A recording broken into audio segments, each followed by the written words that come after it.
So this video I'm going to be showing the connection between the Satkona mentioned in the Brahma Samhita and the fifth canto descriptions of the universe. Show how Vedic space can be understood through the Satkona. Actually, time and space can be completely understood using the Satkona. So first I'm going to apply the Satkona. So you've got these 7 intersecting circles creating the Satkona. So the master circle being the Loka mountain. This is the Manasatara mountain. So Indra lives here, Yama lives here, Varuna lives here, Chandra lives here. North, east, south, west. These are the 4 cardinal directions. And these are where those 4 elephants stand and keep the balance of the universe. Understanding Vedic space is very different to the Western understanding of space. In the Vedic understanding, there are 2 dimensions. There's the astral dimension, and the gross physical dimension. As human beings, we also have a gross physical body and a astral, subtle body. And this astral body, the subtle body, is directly connected to the Navagraha, to the 7 light planets and to the 2 shadow planets. So, for example, Mars rules the Muladhara, the Moon is the sacral, the Sun is the solar plexus, Venus rules the heart, Mercury rules the throat chakra, and Jupiter rules the 3rd eye.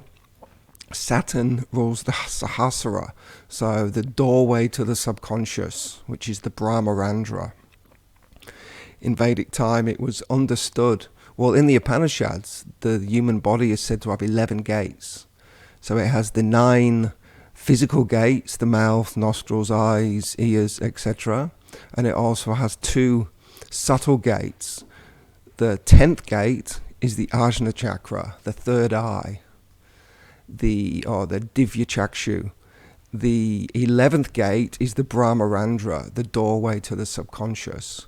So in Vedic time, they had a complete, comprehensive understanding of both the subtle and the gross dimensions. This whole process is actually symbolized by Maharaj Parikshit, who was bitten by a snake, who had 7 days to live. And after he'd heard the Srimad Bhagavatam, he spent 7 days understanding the Srimad Bhagavatam. He went to a secluded place and he rose the Kundalini chakra from the Muladhara up through the chakras, through the 3rd eye and out of the Brahmarandra. He left his body through the Brahmarandra. There's actually a subdimensional process. There's actually an esoteric process contained within the Satkona to help us understand the Kundalini chakra.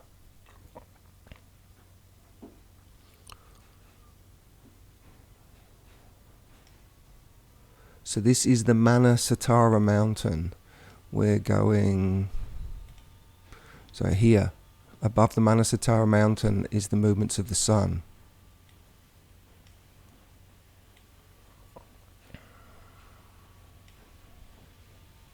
So the movements of the sun has 3 speeds.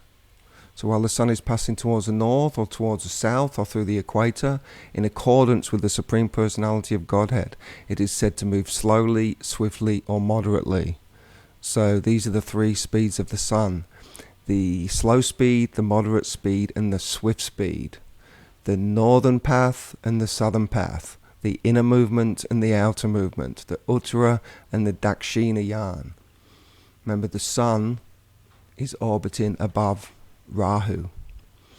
Rahu is the false ego.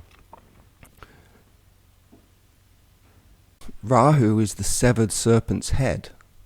So at the beginning of the creation, when the Devas and the Asuras were churning the ocean of milk, the Devas are pulling on the snake's tail, the Asuras were pulling on the snake's head, and they were churning the ocean of milk. When their nectar come out, actually Rahu comes in disguise and starts drinking the nectar. And just before he can actually swallow the nectar, Mohini Murti comes in and chops off his head with the Sudarshan chakra. And the severed serpent's heads, the severed serpent's head becomes part of the creation, becomes part of the heavenly bodies. So Rahu is the head of the Navagraha. The false ego is the head of the Navagraha. The Navagraha is a serpent. 9 intersecting circles to create Rahu, which then his eyes creates the orbital tracks for the sun.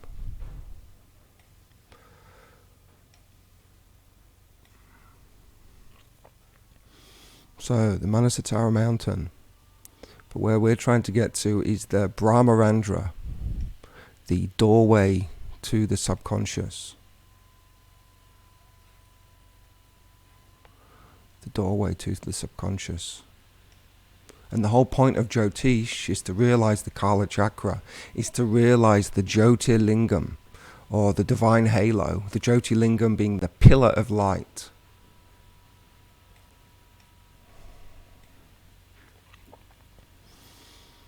So there's 2 pretty intense personalities that are guarding this doorway, and they are Surya's sons. Surya has 2 sons, Yamaraj and Shanidev. Yamaraj lives here on the Manasatara in the south. So this circle here represents the Manasatara. The inner circle is the northern path, the outer circle is the southern path. This is how the sun is moving above and over, back and forth, the Manasatara as he's going round. Yama rules the south, Indra the east, Varuna the west, and Chandra the north.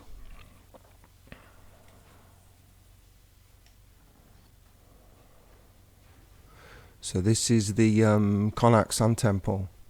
We can see how it's built using the same geometry. They've created a physical Brahmarandra, physical doorway to the subconscious.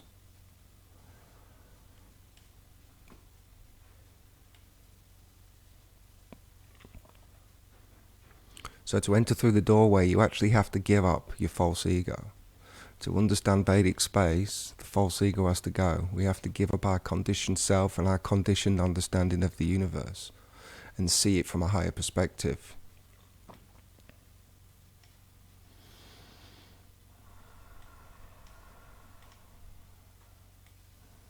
So let's get this thing moving. So these are the movements of the sun. While passing towards the north, towards the south, or through the equator in accordance with the Supreme Personality of Godhead, the sun is said to have moved slowly, swiftly, or moderately. According to its movements in rising above, going beyond, or passing through the equator, and correspondingly coming in touch with the various signs of the Zodiac, headed by Makar. So the Zodiac is headed by Makar. Days and nights are short, long, or equal to one another.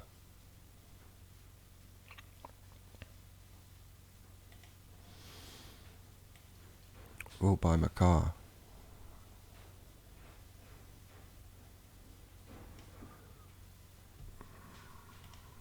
When the sun passes through Mesha, Aries, and Tula, Libra, the duration of the day and night are equal.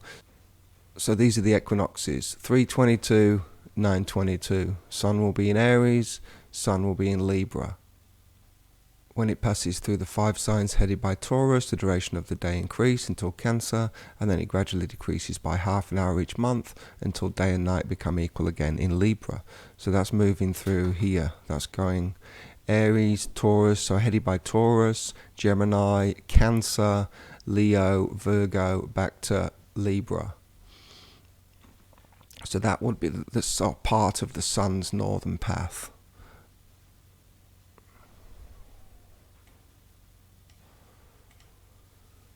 But the sun's always moving daily.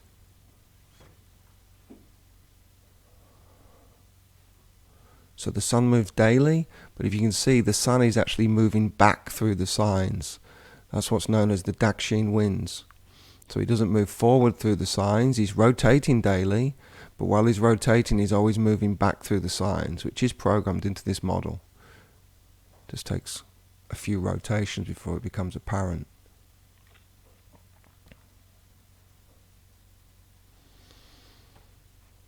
Anyway, back to the movements of the sun.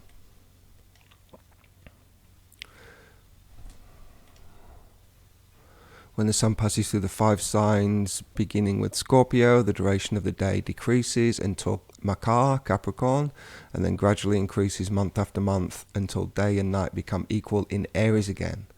Until the sun travels to the south, the days grow longer, and until it travels to the north, the night grows longer.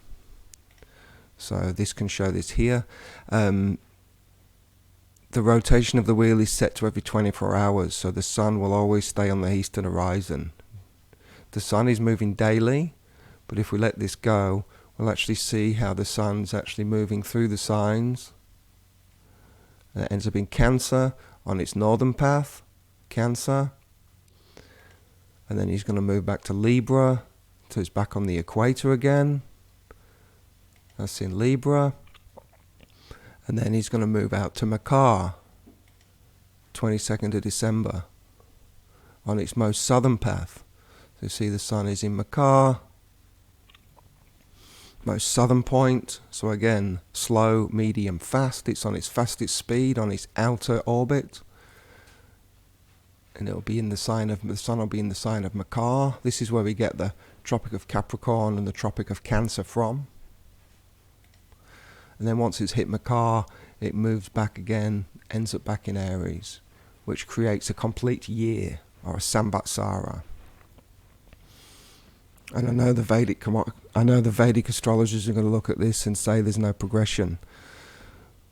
Well, progression. So what we've got to add, without complicating things too much, what we've got to add is progression, because the sun, or should I say the Kala wheel, is actually moving a degree back every 72 years. So the vernal equinox every year, the sun is slightly out, it becomes out of sync, because the beginning of the zodiac should be 0 point Aries. That's the beginning of the zodiac. But now we have the sun starting, the vernal equinox is back in Pisces. But that's created by the precession, which is every 72 years the Kala chakra moves back a degree. That's how progression is understood. So vernal equinox is in Pisces at the moment.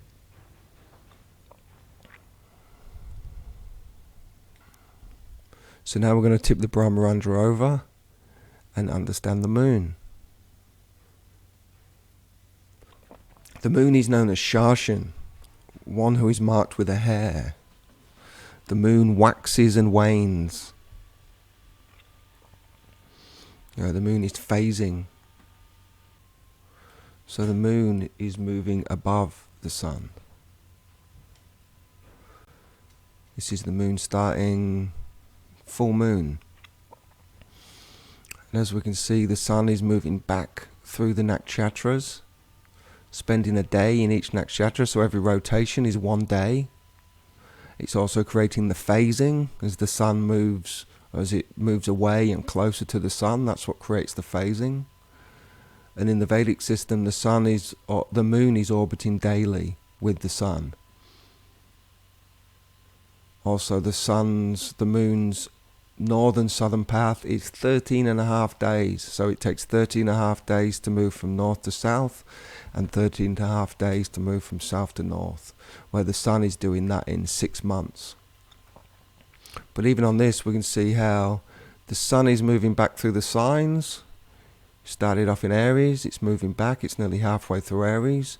The moon is over here in Leo, and it looks like he's on his southern path. But everything's programmed in how it's supposed to be. It's all working to the actual ephemeris, the Vedic ephemeris. And what we're doing here, we're coming up to full moon. So the moon becomes full when it's in direct opposition to the sun, which is somewhere around there.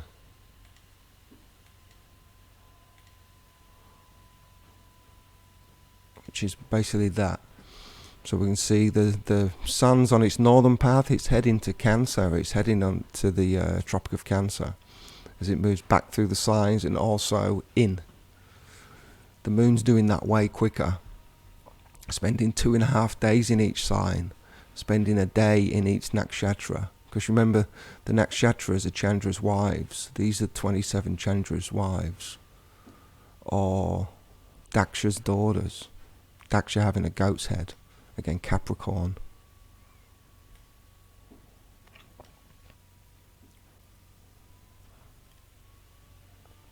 These are the 7 rays. So the 7 light planets. It's said in the Purana that actually the moon splits the light and creates the Navagraha.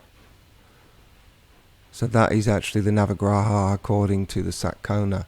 You've got the 7 light planets, which is the 7 days a week, the 7 light spectrums, the 7 chakras in the body, the 7 planets of the 7 sages, or the 7 circles that create the Satkona, and Rahu and Ketu.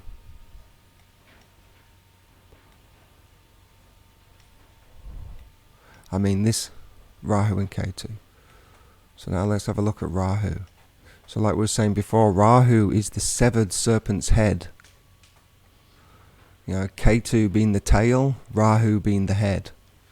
It was chopped in half by Mohini Murti at the beginning of creation. So this is Rahu, this is Ketu. So in the modern understanding, these are considered to be the nodes of the moon. Right now, Rahu's on its southern path, Ketu is on its northern path. And these guys are just literally doing the opposite. And these guys are moving with the Kala wheel. All the other Graha, the 7 light planets, move back through the signs, back through the zodiac, where Rahu is moving forward through the zodiac. So there we have Rahu, Ketu, Sun and the moon. And it's actually Rahu and Ketu that are actually creating the eclipses. Rahu gets in the way of the sun and the moon, Ketu gets in the way of the sun and the moon. Rahu is on an 18.5-year cycle. So every 18.5 years, the eclipse cycle repeats. And Rahu and Ketu have their own northern-southern path. It's just a lot slower than the sun and the moon. But I'll show that a little bit later on.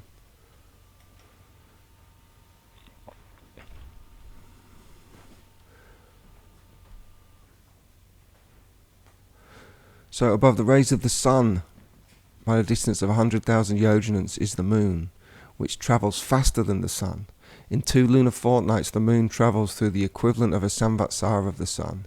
In 2¼ days, it passes through a month of the sun. So it takes 2¼ days to move through a zodiac sign. The moon does. And in 1 day, it passes through a fortnight of the sun. So we have Rahu, Ketu. Above Rahu and Ketu is the sun. Above the sun is the moon. They're all moving on the same. Above the moon,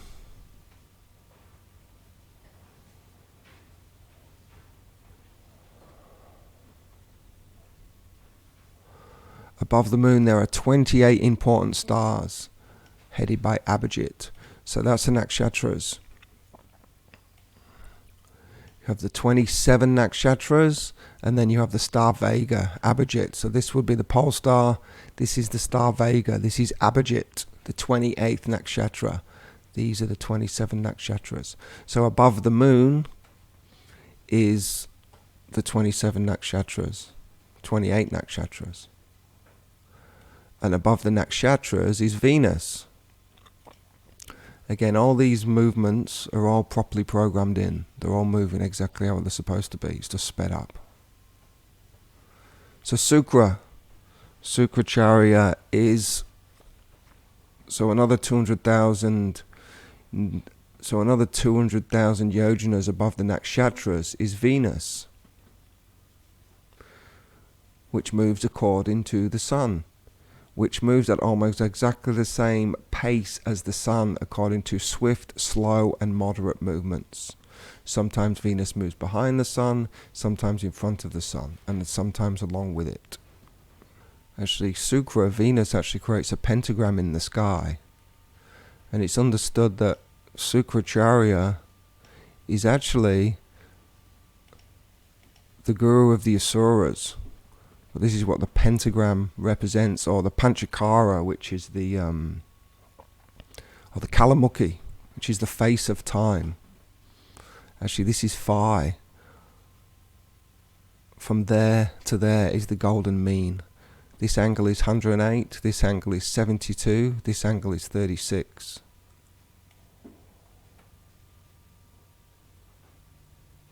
Sukracharya is the guru of the Asuras.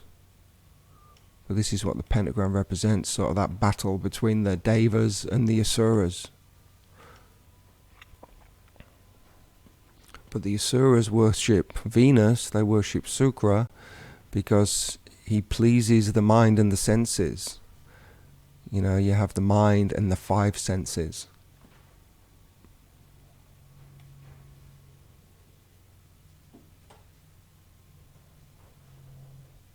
So then above Venus we have Mercury, which is actually Buddha.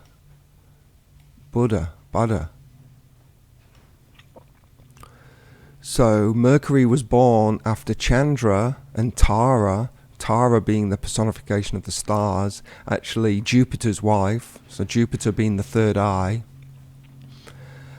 Chandra has an affair with Tara, and Mercury is born.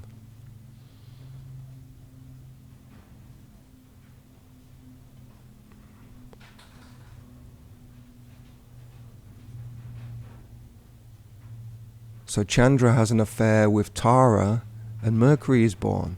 But Mercury ends up being brought up by Jupiter.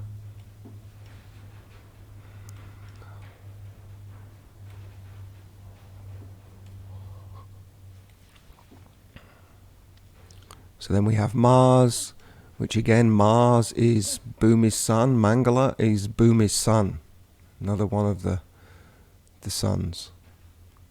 Mercury is the Guru's son. So Mangala, Mars, is actually Bhumi's son.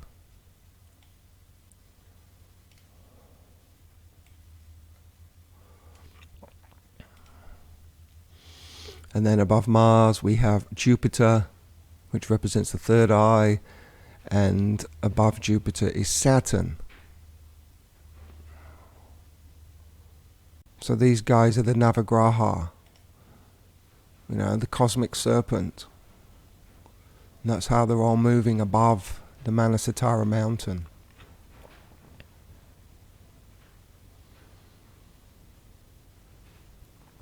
And the purpose of Jyotish is to understand the Kala wheel, is to realize the Jyotirlingam, the pillar of light.